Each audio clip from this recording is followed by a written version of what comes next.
Magandang umaga mga kasaka, nandito tayo sa palayan natin. Ngayon ay ika 4 days mula nung nagsabog tayo ng RC160 direct seeding. Ito na yung itsura niya ngayon. Yan. Bago natin isinabog ito, nilagyan natin ng bio-N. At bago natin ibinabad ng 24 hours, nilagyan din natin konti ng bio-N. After 24 hours, ayan, mahaba na yung ano niya, ugat. So bali, dalawa lang, 2 days lang, isinabog na natin ito. At ito na yung progress niya ngayon. Ayan.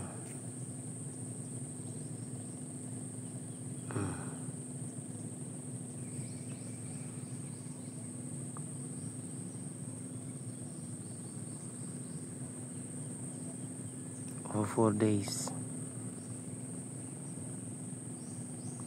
So okay ang bio-N, okay po. Abangan nyo na lang ito. I-upload natin to kung ano mangyayari itong ano natin, direct seeding experiment.